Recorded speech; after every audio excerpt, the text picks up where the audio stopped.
इस बुलेटिन के प्रायोजक हैं योगमणि इंस्टीट्यूट ऑफ नर्सिंग। नमस्कार, जबलपुर लाइव के इस बुलेटिन में आपका स्वागत है। मैं हूं आपके साथ आकाश और अब देखते हैं खबरें विस्तार से। जिले में माफिया विरोधी अभियान जारी है। आज एक बार फिर प्रशासन का पंजा ड्रग माफिया के 3 करोड़ के मकान दुकान पर चला है। अधिकतर निर्माण उसके कब्जे पर अवैध तरीके से बनाए गए थे। 3 कब्जों पर एक साथ कार्रवाई हुई। 40 की उम्र वाले ड्रग माफिया शेखर सोनकर के खिलाफ 28 आपराधिक प्रकरण हनुमानताल में दर्ज हैं। क्षेत्र के एक सफेद पोश के संरक्षण में वह गांजा, शराब, स्मैक का अरसे से अवैध धंधे में संलिप्त होकर फल फूल रहा था। जानकीनाथ मंदिर ट्रस्ट की जमीन पर कब्जा कर कराए गए मकान निर्माण पर भी प्रशासन की नजर है। जानकारी के अनुसार कलेक्टर करणवीर शर्मा और एसपी सिद्धार्थ बहुगुणा की जोड़ी ने एक बार फिर माफिया विरोधी अभियान की पटकथा तैयार की। सिंधी कैंप भानतलैया निवासी ड्रग माफिया शेख सोनकर के कब्जे की गोपनीय जानकारी जुटाई गई। इसके बाद उसके कब्जे को तोड़ने की कार्रवाई तय हुई। नगर निगम के सहयोग में पुलिस एवं प्रशासन की टीम जो है यहाँ पे मुस्तैदी से खड़ी है एवं इनके ऊपर पहले से भी कई आपराधिक मामले रहे हैं। एक्साइज के, एनडीपीएस के एवं मारपीट के, जघन्य मारपीट के अपराध भी रहे हैं। इसी के परिप्रेक्ष्य में नगर निगम की टीम को जो है पुलिस एवं प्रशासन की टीम सहयोग कर रही है। सीरो सर्वे के दौरान लिए गए ब्लड सैंपल की जांच का काम अंतिम चरण में है। मेडिकल कॉलेज अस्पताल के वायरोलॉजी लैब में करीब 1000 सैंपल की जांच शेष है, जिसके बाद report national institute of communicable disease Delhi भेजी जाएगी। दरअसल शहर के ऐसे नागरिक जो कोरोना संक्रमण काल में पूरी तरह स्वस्थ रहे और उनके महामारी के कोई लक्षण सामने नहीं आए, उनके शरीर में वायरस के प्रति रोग प्रतिरोधक क्षमता का पता करने के लिए सीरो सर्वे किया गया था। नगर निगम सीमा के 79 वार्डों में 10,000 नागरिकों के ब्लड सैंपल लिए गए थे। सीरो सर्वे के लिए मेडिकल कॉलेज अस्पताल द्वारा 200 हेल्थ वर्कर की ड्यूटी लगाई गई थी। करीब 10 दिन चले सर्वे में 10,000 लोगों के ब्लड सैंपल लिए गए थे। एक तरफ जहां इंसान कहां से कहां पहुंच गया, उसके बावजूद भी इस दौर में ऐसे लोग भी हैं जो अंधविश्वास के चलते दूसरे की जान के प्यासे बन जाते हैं।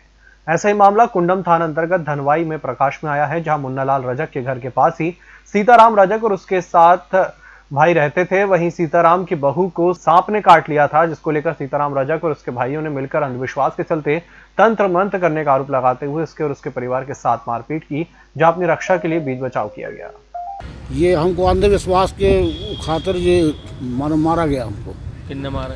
ये सीताराम, मगनलाल और राजू है, राजा है, ये लोग मारे, हमको मारे। ये अंधविश्वास की, उनकी बहू को सर्प काटा था, वो आरोप लगा कि तुम सर्प कटवाई। अच्छा, और क्या पुलिस वहाँ कोई कार्रवाई नहीं करी? क्या राजनीतिक दबाव है? ये दबाव विधायक का है, वो जनता पार्टी के जो है ना अध्यक्ष है गांव में, तो उसमें केस दबा दिया जाता है। कौन है अध्यक्ष? वो सीताराम।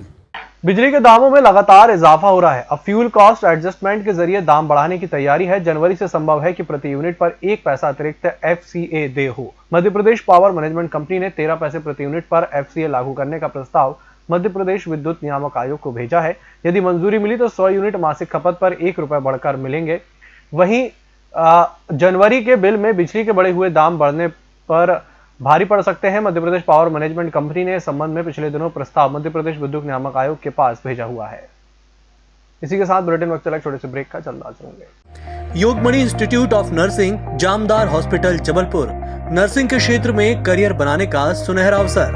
प्रवेश प्रारंभ BSc nursing, post basic BSc nursing, GNM। पता 198/2 Raigwa, ward number 72, Arihant warehouse के पीछे, पाटन बाईपास चौक के पास, जबलपुर। होटल गौरीश्री, भोपाल शहर के बीचों बीच स्थित ठहरने की सर्व सुविधा युक्त जगह है। Room available in affordable prices और facilities free wifi, AC, TV, parking, security, lift, full sanitized room, toiletry kit. Hotel Gaurishree, hall number 8, Chittor complex, MP Nagar, zone 1, Bhopal. Phone number 7898128620। Break क्या देगा, फिर से आपका स्वागत है। नवजात शिशुओं के उपचार में उपयोगी 17 में से 16 इंफ्यूजन पंप विगत दिवस बिजली के शॉर्ट सर्किट के कारण खराब हो गए। घटना रानी दुर्गावती चिकित्सालय एल्गिन में नवजात शिशु गहन चिकित्सा इकाई की है, जहां चिकित्सा उपकरणों की कमी के कारण नवजात शिशुओं के उपचार में बाधा आ रही है। एल्गिन प्रशासन ने राष्ट्रीय स्वास्थ्य मिशन के अधिकारियों से इस मामले में पत्राचार किया है। धनवंतरी नगर चौकी से 400 मीटर दूर अंधमुख बाईपास से कार सवार 4 बदमाश ने ट्राला और उसमें लोड 19,28,000 रुपए का सरिया लूटकर फरार हो गए। बदमाशों ने ड्राइवर के हाथ पैर बांधकर जंगल में छोड़ दिया था। फॉरेस्ट विभाग के लोगों ने ड्राइवर को मुक्त किया। इसके बाद पीड़ित ने बस से जबलपुर पहुंचकर थाने में लूट की शिकायत दी। पुलिस वाहन में लगे जीपीएस की मदद से लुटेरों तक पहुंच गई। ट्राला को दमोह कुंडलपुर के पास से तो सरिया रीठी के जंगल से जब्त कर लिया गया। पुलिस ने मामले में मुख्य लुटेरे सहित 3 लोगों को गिरफ्तार कर लिया है। पश्चिमी विक्षोभ के चलते पिछले 2 दिनों से जबलपुर शहर में बादल छाए हुए हैं। इसकी वजह से जहां सुबह देर से धूप निकल रही है, वहीं हवाओं ने गलन बढ़ा दी है। न्यूनतम तापमान भले ही 11 डिग्री सेल्सियस रहा हो, लेकिन उत्तर पश्चिम हवाओं के चलते गलन से राहत नहीं मिल पा रही है। बादल होने से दिन के तापमान में भी गिरावट दर्ज हुई है। अधिकतम तापमान 21.9 दर्ज हुआ है। यह सामान्य से 3 डिग्री सेल्सियस कम है। मौसम विभाग का अनुमान है कि गुरुवार तक मौसम साफ हो जाएगा, तब पारे में और गिरावट दिखेगी।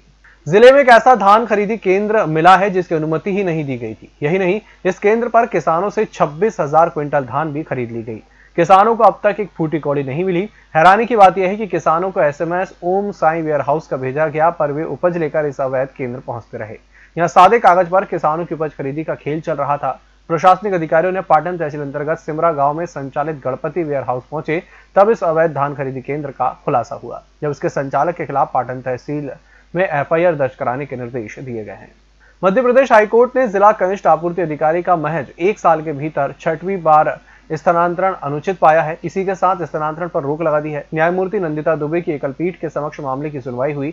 इस दौरान याचिकाकर्ता सागर देवरी निवासी जिला कनिष्ठ आपूर्ति अधिकारी की ओर से अधिवक्ता सत्येंद्र ज्योतिषी और विकास मिश्रा ने पक्ष रखा। उन्होंने दलील दी कि महज 1 साल से कम अवधि के कार्यकाल में पूर्व में 5 बार स्थानांतरण के जरिए परेशान किया गया है। और जबलपुर कलेक्टर कर्मवीर शर्मा ने मंगलवार ब्रीफिंग में कोरोना संबंधी अपडेट देने के साथ साथ जिले में आयुष्मान भारत योजना के तहत पात्र व्यक्तियों के आयुष्मान कार्ड बनाए कर चलाए जा रहे विशेष अभियान की जानकारी दी। शर्मा ने बताया कि गरीब परिवारों के सदस्यों को चिन्हित निजी अस्पतालों में 5 लाख रुपए तक की निःशुल्क उपचार की सुविधा उपलब्ध कराने की इस योजना के तहत ऐसे सभी व्यक्ति पात्र हैं जिनके नाम सामाजिक आर्थिक गणना सूची में शामिल हैं, या उनके पास संबल योजना के कार्ड हैं, या खाद्यान्न पात्रता पर्चीधारी हैं। न्यू ईयर के दौरान अपने परिवार में, अपने घर में ही न्यू ईयर का सेलिब्रेशन करें। अनावश्यक रूप से भीड़ का हिस्सा या बाहर न निकलें, भीड़ का हिस्सा न बने। इससे संक्रमण फैलने की संभावना हो सकती है। इस समय ठंड के समय में संक्रमण की ऐसी प्रवृत्ति है, दूसरे शहरों में ऐसी प्रवृत्ति है कि वो बढ़ता है, और यदि किसी भीड़ का हिस्सा बनने जाने अनजाने में बने तो फिर ये संक्रमण तेजी से फैलने की संभावना हो सकती है। अतः मेरा आप लोगों से रिक्वेस्ट रहेगा कि घर में ही अपने परिवार वालों के साथ में, अपने आस पड़ोस वालों के साथ में ही न्यू ईयर मनाएं तो बेहतर होगा। इस बुलेटिन में फिलहाल इतना ही। इसी के साथ मुझे दीजिए इजाजत। नमस्कार।